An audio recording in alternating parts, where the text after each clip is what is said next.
And obviously, I applaud you on good attendance here. We have full house.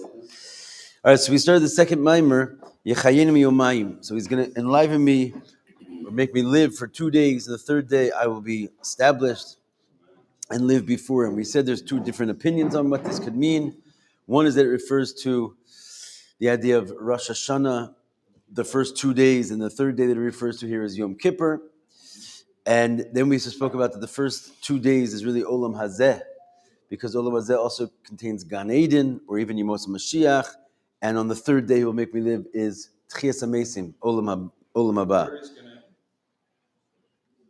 What? Where is going to be? It's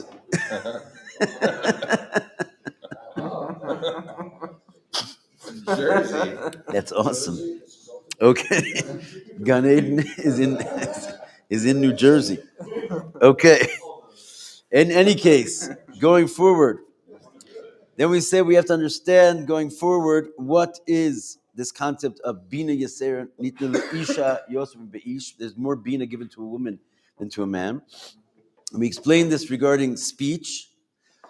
And then we said that speech is only when you speak, you give an increase to the information, the seichel and the midos. Somehow by the makabel, it amplifies the mashpia.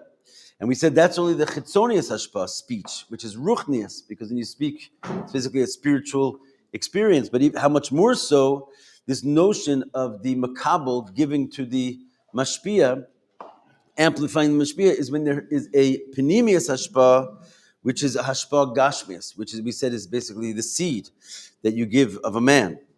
Right? This is obviously you're cloning yourself, giving a much deeper essence of yourself, and yet it comes down into Gashmias. But there too, the notion of the makabel is what essentially gives the power inside of that action, because that's what creates the ability to actually make it into a person. I'm sorry? Is there any like concept to like Gashmis or Ruchnis or Gashmis? There is. Not now. Just because we're getting a little intro here. So the point is, we said that where do we see this when the zachar essentially needs to go to the nekeva, when the mashpia in this state of atzmius dika hashpa, which is to give the seed. Only that only happens to it when it approaches the nekeva. That's what it says, that Hashem created men and women, and He blessed them, and He told them Peru Revu. And it was the blessing came when they had to go to Peru Revu, being fruitful and multiply. And this also we see that Shlomo in Shir Hashirim was crowned by his mother. Yom Chasunaso Dafka, he got the crown on the day of his wedding. What's the crown?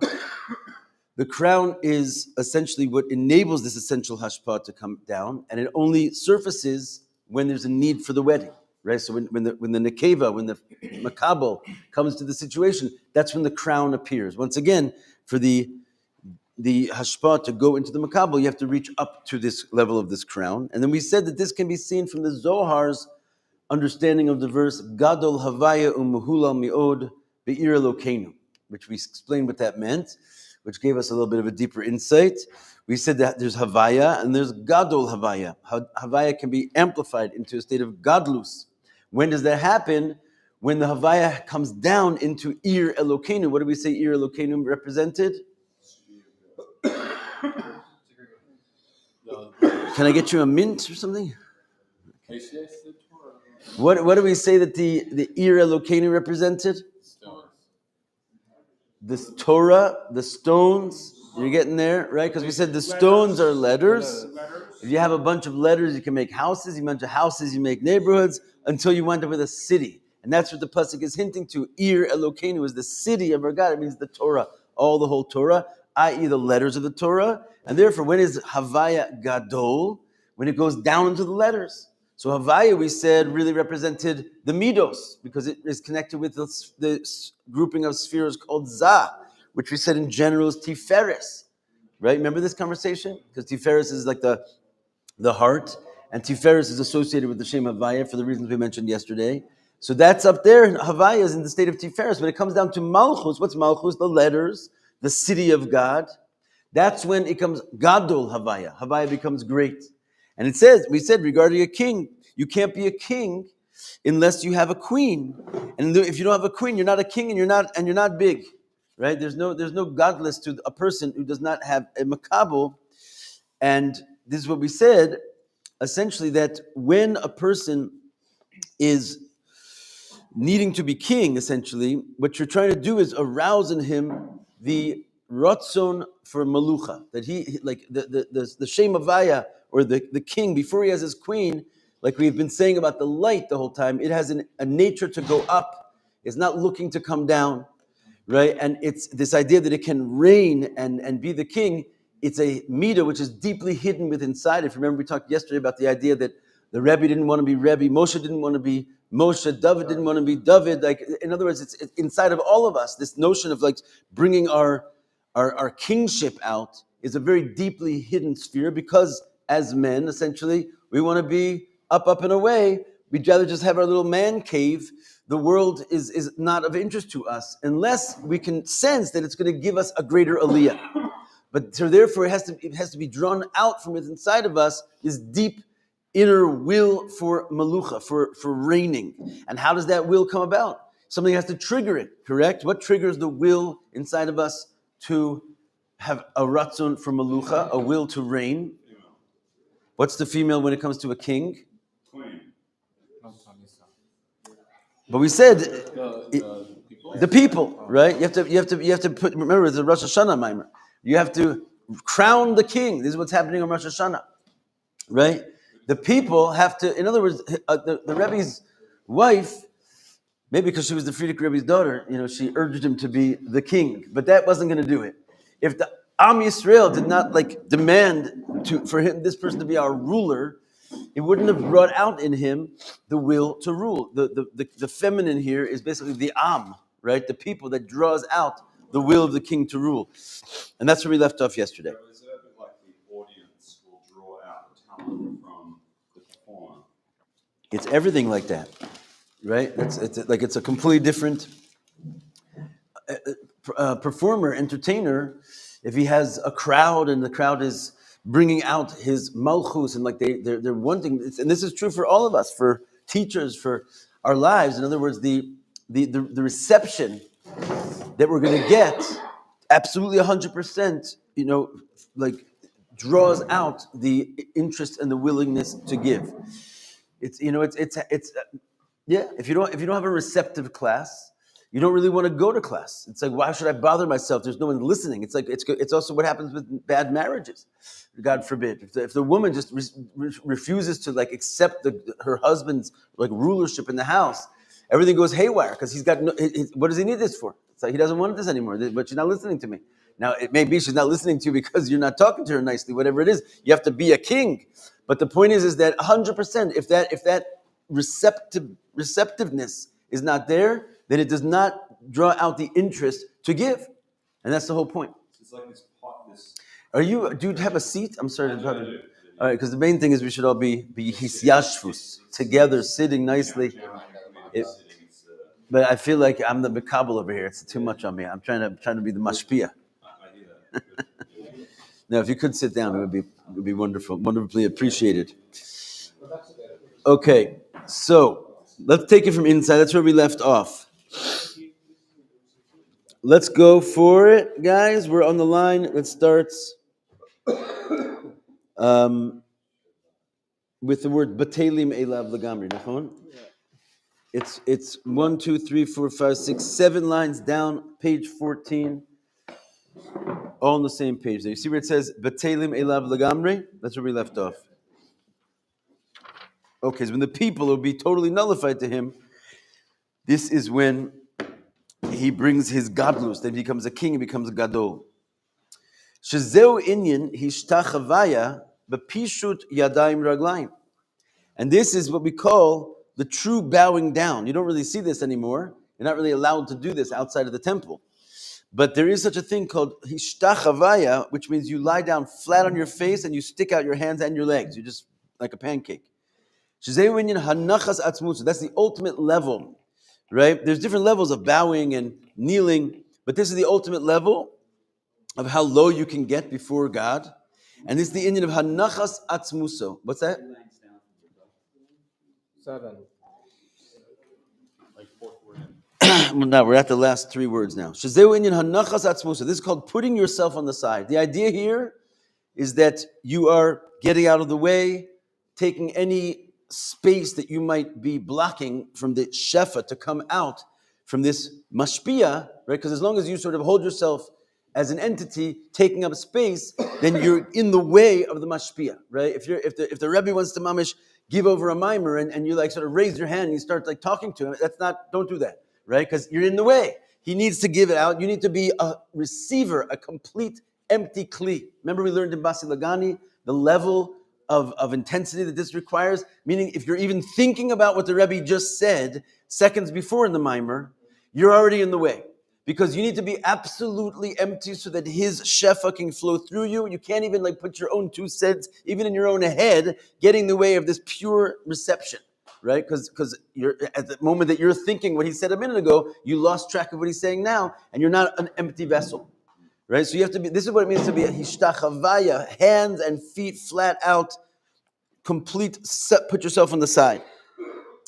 This is what the am has to do. That's what we say. Like you bow down to the king.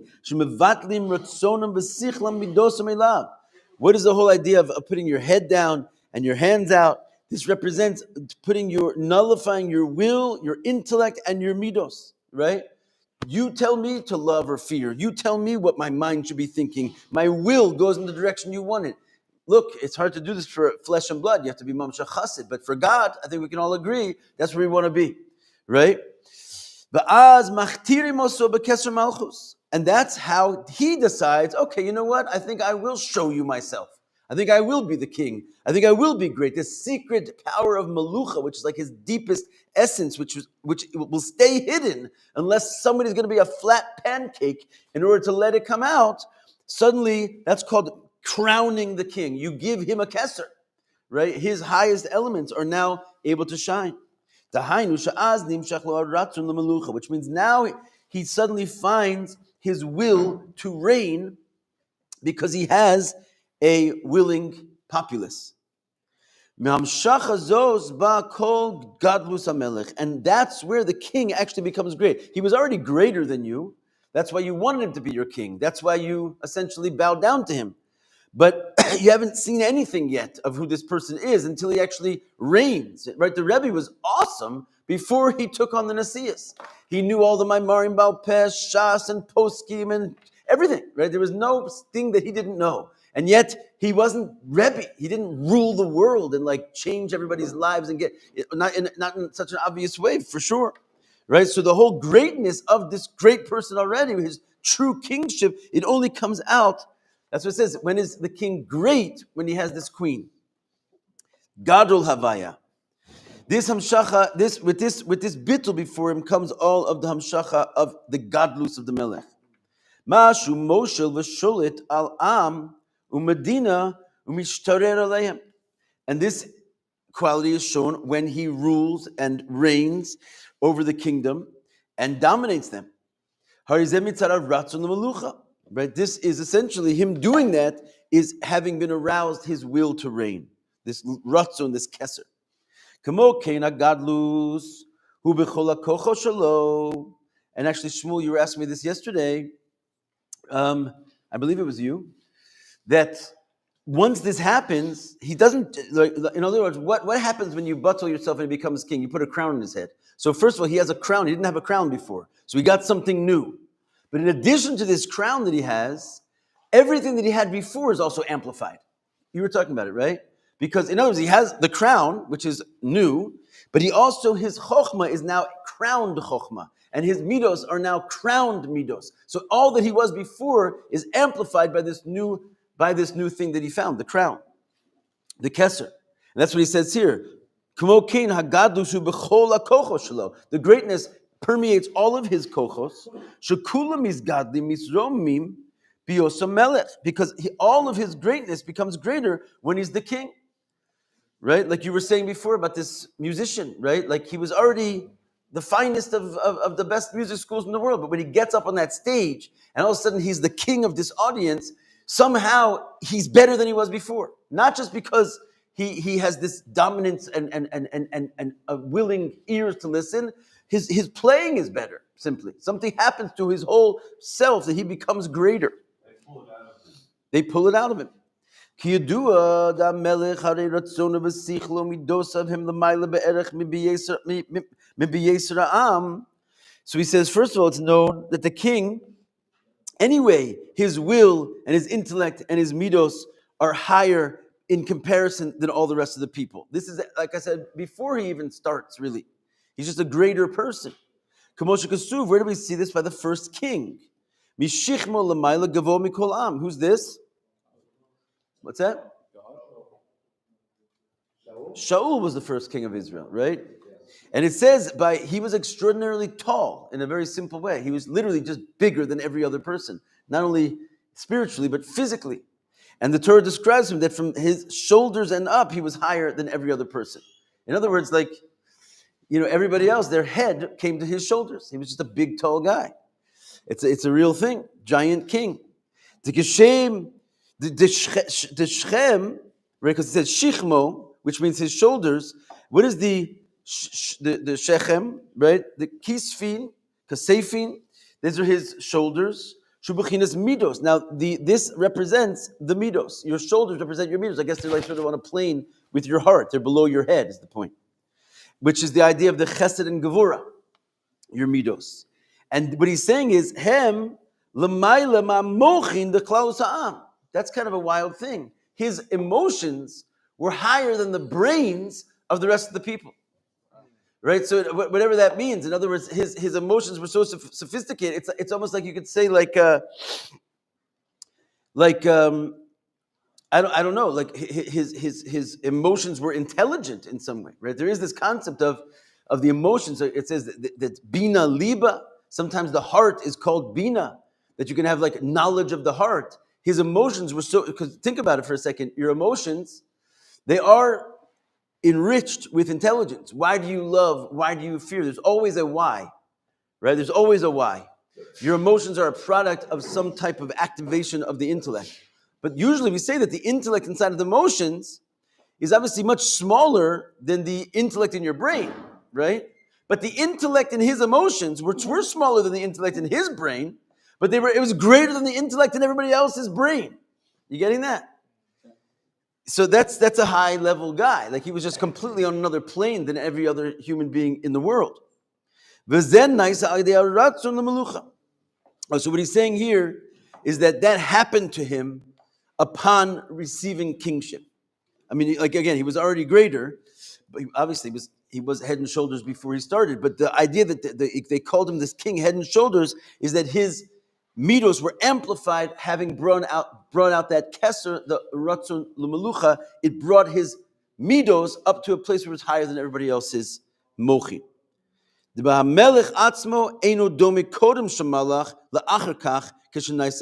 that's what we're saying. Even in the king himself, who started off greater, there's no comparison to who he was before he reigned to after he reigned. As soon as he gets this power of being in charge of everybody, his everything about him goes up a level. All of his powers get elevated and exalted. And what happened? The Keser came out. His secret powers of Ratzon of Melucha started to shine. It elevated all of his other powers. Did you want to ask a question? Yeah, it's a little bit about Tzadkasha, but so why do we say he has to have advisors if he's on Shai and Terry? There's different reasons. Even Hashem has advisors. It teaches us the humility that should always reckon with the lower realm, so you can sort of stay connected with the people. Again, I don't think that having advisors is a chesaron. It could be part of a person's greatness, right? That you're kind of tapped into the people around you. Doesn't necessarily mean that they're going to influence him, and he's going to make the decision that they tell him. But when you get advisors, you like sort of you're like a good king, because you're not disconnected from what the people are actually saying. In other words, he might get advice that's 10 different people's advice that are all, and now he can say like, okay, now I hear where my people are. What can I do now? It's going to make a decision that's going to incorporate all of them. So it's not necessarily that he's being under their hashpah, but you get a tremendous amount of wisdom by just hearing people's advice. But is the idea of the king has to initiate to allow the people to have that receptivity? Initiate. You mean why do they choose him as the king?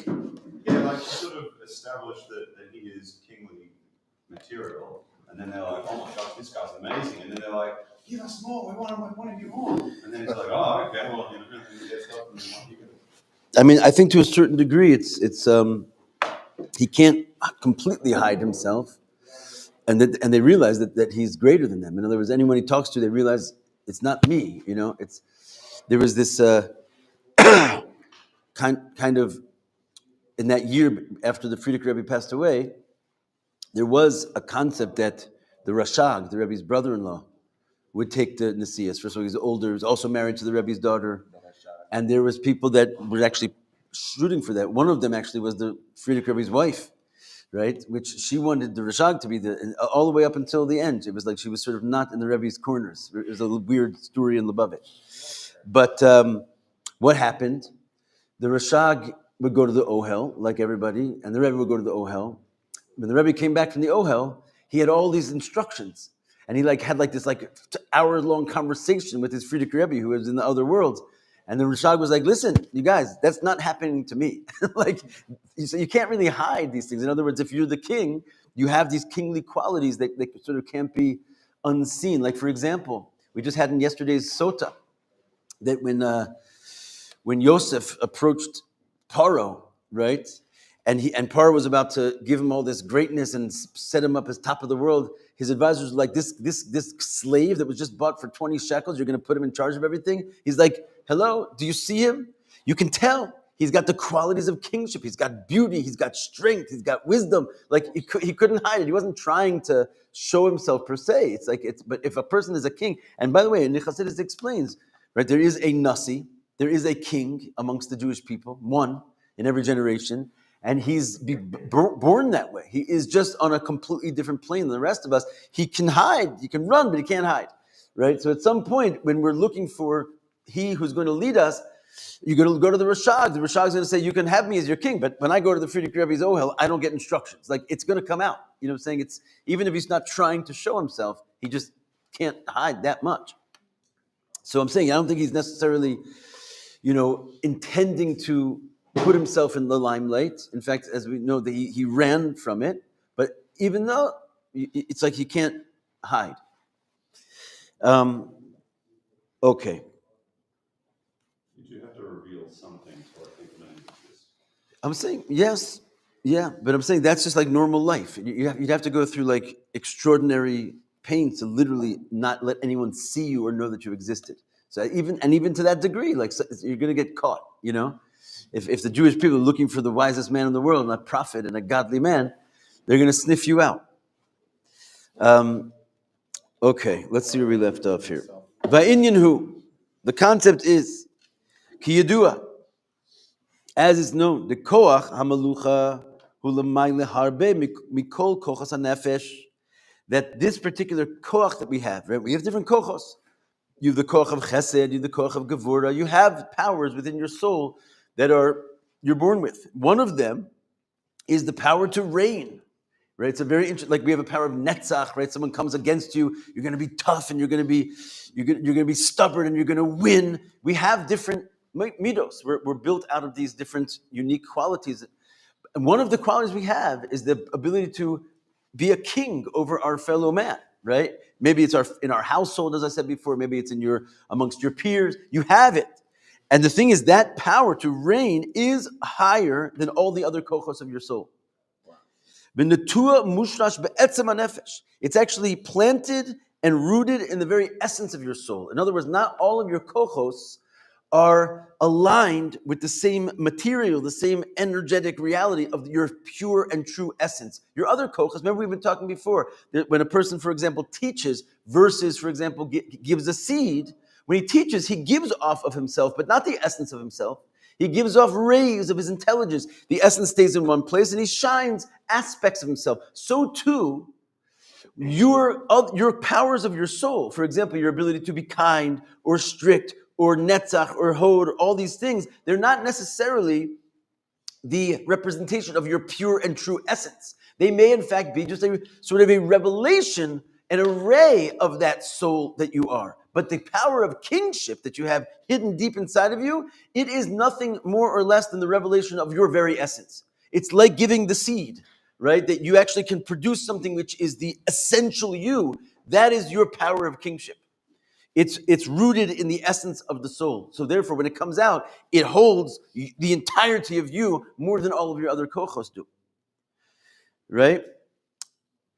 L'mayla yoser mikola kochos chulu kamosh kasuv b'makom acher, as it says elsewhere. V'lazos v'izgalus ha'ara mikoach ha'malucha. And therefore, when there should be a revelation of the shine of the power of Malucha in your soul, misromim kol hakochos. He's now explaining why, when you become a king, suddenly your will and your mind and your heart all become amplified. Because there's this jolt from the essence of your soul, which is now empowering all your other kochos to rise up to that level. Nimtza muvan mizeh comes out understood from this. The gadlus hamelech hu aydei hachtara bekeser malchus. That the greatness of the king comes about by crowning him with the king's crown. And that's made by the people, this crown. And so too we can understand, so to speak, above, in the heavenly realms. The Iker Gadlus Bechinis Malka Ilah, who mean ha'atara. That when does God become great? Right? That Havaya himself is called a king, but only when we crown him. Remember, this is a Rosh Hashanah Maimer, right? So it's all about crowning the king. We prepare ourselves a whole year to meet the king and crown the king, right? You can only imagine if the Rebbe was sitting in 770 and accepting visitations, but he said, you can only see me once a year. You would prepare yourself from the moment you left until the next moment that you were going to come before him, to prepare to humble yourself, to learn all his Chassidus and to do all his mivtzoim and basically become his eved. So when you came before him, you would make him your Rebbe, you would crown him. How much more so? We're talking about the Eibishter, right? From one Rosh Hashanah to the next, we should be turning our attention entirely to making God our king. And this is what it means, that God's greatness is only when we make him our king. So you can actually amplify God's powers by accepting his rulership over you. And the same thing is true when it comes to, the Rebbe. Remember the famous line from Ba'ata Tetzaveh. It's Sheish Me'os Elef Ragli Ha'am Asher Anochi Bakirbo. Remember this line? Moshe Rabbeinu says, there's 600,000 foot soldiers that I'm in their midst. Remember this line? Sheish Me'os Elef Ragli. There's 600,000 feet. Asher Anochi Bakirbo. There was two ways of reading these last three words. Asher Anochi Bakirbo. What does it mean? Come on, guys. We're Torah learners here. What does the three words mean? Asher Anochi Bakirbo. That I am within them. And who's talking here? Moshe's talking, and he's saying there's 600,000 people and I'm within them, right? Or you can read it like this. There's 600,000 people because the 600,000 feet are with me. Why are the Jewish people called feet? Because they nullified themselves to the head at that moment. Moshe was basically saying that they've become my am. And therefore, what does he say? Asher Anochi Bakirbo. Because the Jewish people have accepted Moshe as their king, Anochi refers here to God, who's called Anochi Hashem Elokecha. And I, Asher Bakirbo, I am in his midst. I am in him. Don't read it that Moshe is talking and he's saying that I am amongst the people. When the people are with Moshe, when there's the feet of Moshe attached to the head, and therefore they're humbling themselves before Moshe, then by Moshe, God says, Anochi Asher Bakirbo, I go into Moshe. So Moshe is not a king. He's not truly having this godless of what makes Moshe Rabbeinu when the people are not humble to him. And this is really the final mimer of the Rebbe. Va'atatatava, he's like leaving us with this vort, begging us basically, if you want me to be who you want me to be, I can only be great if you are nullified to me. I can only, my godless and my kingship is only when you give me the crown. I can't just take the crown. So the more the Am will be humbled, you want Mashiach to come. Yeah, you want Mashiach to come. Humble yourself to the king, and then the king will be granted with this olive oil. That's what it says. It's going to bring pure olive oil to Moshe only when we are bowing down to him. This is the Shemen HaMishcha. So the humility and submission of the people Brings Mashiach. is the anointment. Is the anointment. Exactly. That's why it's, the Rebbe's not going to just come and reign. Everyone say, I want Mashiach to come out of a cloud and come and save us. The Rebbe's whole sheet says that's never going to happen, my friend. When you nullify yourself to the game plan, right? Like I've set forth what needs to be done. If you'll do it, then the greatness will come into the Mashiach himself. Mashiach himself has to be made great. You can't just, he's not great without a queen. He's not great without a people. So therefore, when is this godless come upon him? From the people, when he's crowned. The Iker godless bechinas malka ila hu min ha'atara. The greatness comes from him being crowned. Va'atara, go ahead.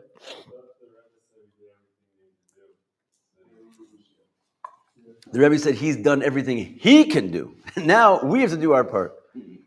Right? That's what he said. He said, do everything you can do.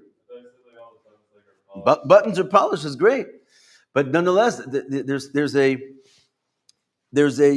game plan, right? There's directives, right? It's like you can write presidential orders, but the people actually have to fulfill the presidential orders. So you can have all the presidential orders. What more can he do, right? He's done everything he can do. He's put all the orders out, right? He's organized spiritually, physically, everything needs to be done. There still has to be the acceptance of the orders, which is primarily not the hard part, right? It's just get the job done. In any case, Vatara, okay, so where does the godless come? It comes from the crown. Vatara nimshach bechinas bina. Now, back to the sort of the beginning of the mimer. This crown is drawn from bina. Where do we see this? First of all, it's a kind of a closed statement on its surface. But what do you mean the crown is drawn from bina? As we saw that Shlomo was crowned by his mother. The mother is bina. Why does bina bring out the crown? Aval etzem hatara hilamayla mayla mechinas bina. So the bina, which is like the people, the reception, that draws out the crown, but the crown itself is way higher than bina. Vu bechinas hakeser. The crown itself is keser. It's just that you can't get to the keser unless there is a receiver, right? But this receiver only draws this higher level. The crown itself is much beyond it. Yeah. What about Chokhmah? Not Chokhmah. Chokhmah is the king, right? Without a crown. Chokhmah is the king without a crown. If Chokhmah does not have a receiver, Chokhmah is going to do what? He's going to be like light. He's going to go up, and he's going to do what his nature is, which is to basically go into a state of non-being. Like we said, what is Chokhmah's quality? We said yesterday, what's the difference between Chokhmah and Bina, or 2 days ago? Chokhmah wants to make everything into a nothing. Right? Remember my father's legal papers, his 4,000 papers, make them into 3 paragraphs or 3 lines. You want to basically Chacham wants to take everything and turn it into nothing. Bina wants to take the nothing and bring it out and reveal it into something. So if Chacham was left on its own, it does not reveal the Keser properly, right? It reveals the Keser by way of a point. Just like you can have a seed that comes out of you, good for you, where it's not going anywhere. You didn't make any babies, right? Your ability to have this revelation from the Keser is like half-baked without the queen, who actually brings out the full kochos of what is really in that seed, which is you, an entire essence of you. Without there being a bina, the Keser does not actually reveal itself. It only reveals itself in a drop, which is not the ultimate revelation of the Keser. That's the Chokhmah, right? Okay, back inside. So this bina, lost my spot there. Aval etzem haTorah hu l'mayla v'hu b'chinas keser. Uma shenimshach al yedei bina dafka. Okay, this is your question right here. 5 lines from the bottom. Uma shenimshach al yedei bina dafka. Why is it drawn out, the keser, specifically through bina? Yesh lomar kamosh nizbar la'el be'inyan bina yasera. Let's go back to the previous mimer, and we talked about the extra bina given to a woman. The koach is galus hahelem hu bebina dafka. Right? We said that the idea of revealing something from its concealment is specifically bina, not chokhmah. Chokhmah does the opposite. Chokhmah takes that which is revealed and brings it back into a state of singularity. Right? It removes all the details and finds that essential point. But bina's job is to reveal and to bring forth from concealed to revealed. V'gam lefi ma sheperush shezeu ma shetiferes de'ema na'aseh keser lazah. Oh, now we're getting a little Kabbalistic here. So this, what we're saying, that there's an explanation that tiferes of ema becomes the keser of zah. Not that complicated. Just you have to understand that take the 10 spheros, basically, chart, and like superimpose one upon the other at different stages, high and low. So in other words, you can imagine that first of all, he's talking about here of Tiferes of Ema. What's Tiferes of Ema? It's Tiferes of Bina, right? So in the sphere of Bina, you have all your spheros. You have 10 spheros of Bina, yes? And Tiferes, right, of Bina, what does it mean? It becomes the Keser of Zah. Right, there are different partsufim of 10 spheros, right? If you have Abba, Ima, Zah, Malchus, correct? Abba has 10 spheros, and they're all residing at the level of Chokhmah. Ima has 10 spheros, they're all residing at the level of Bina. Zah has 10 spheros, they're all residing at the level of the Midos. And Malchus has its own 10 spheres, all residing at the level of the final Hey Malchus, action, right? So if you take the idea here that you have in Bina, Ema, which is Bina, you have a sphere of Tiferes. The reality is, even though that is only in the emotional realm of the mother, but in terms of Zah, which is a whole partsuf below it, that is the Keser of Zah. In other words, first of all, why is it called the Keser? Because it's in the middle line, right? So just like Keser is in the middle, Tiferes is also in the middle.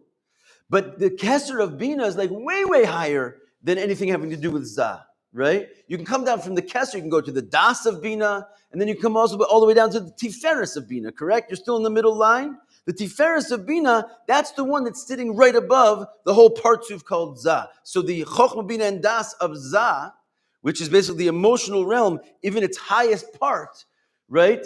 It only comes up to the Tiferes of Bina, and therefore we can call the Tiferes of Bina the Keser of Zah.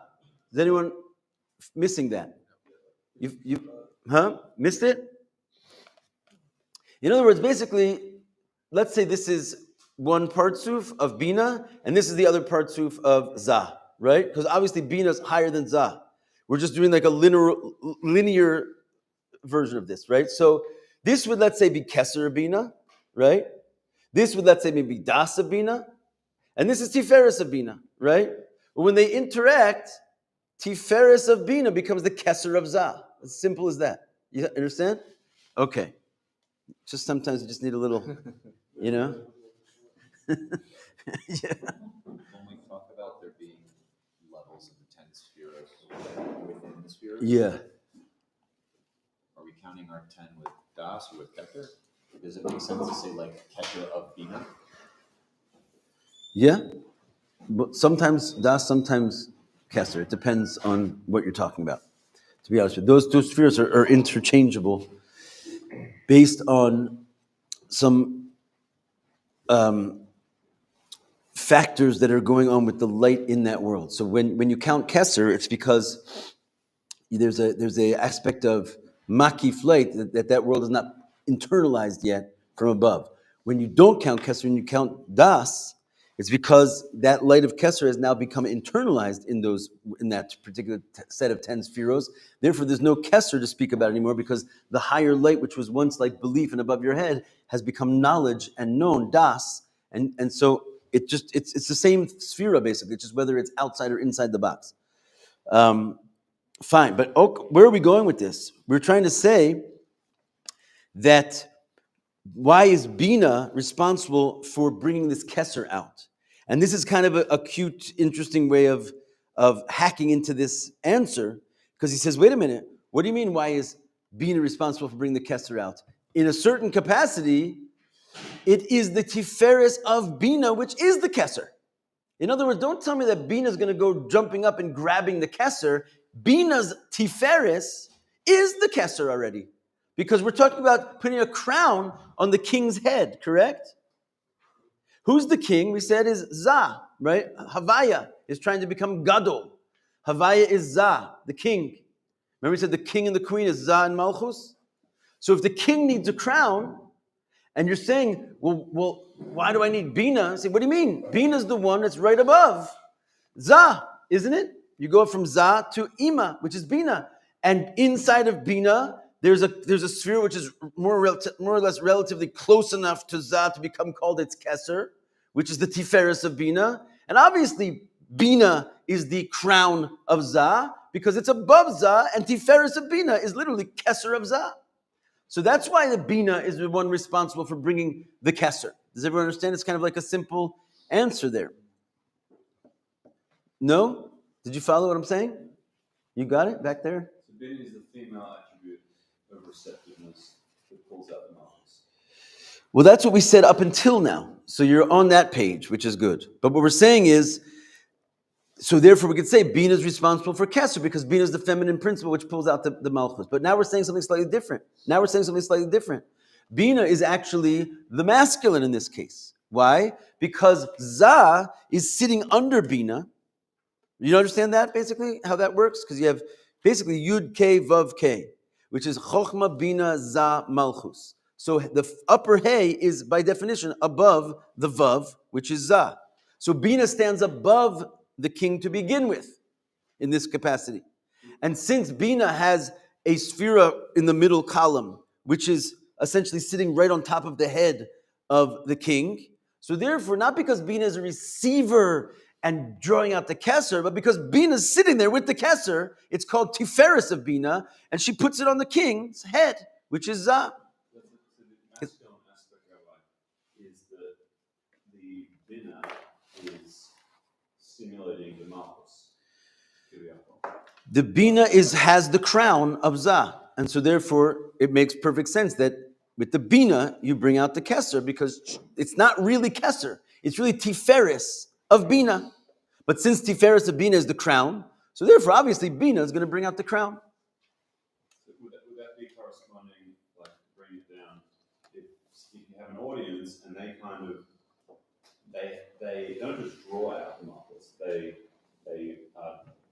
have a dominance on the Malchus, on the performer, that they're like forcing the performer to perform on this.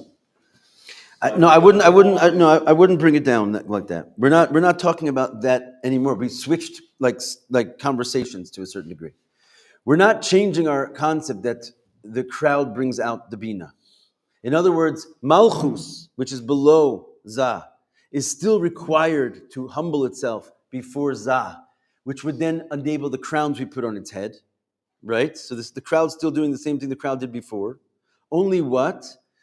The crown that comes about is actually a part of the realm of Bina. The crown is in the world of the set of spheres called Bina, and that's what the crowd draws down. It doesn't draw down Kesser, it draws down Bina. It's just that inside of Bina, there's a particular sphere called Tiferes of Bina, which is the crown of Za. So in other words, we're still staying with the same concept that the feminine draws out the crown. It's just that now we're saying that why is it then associated with Bina drawing down the Kesser?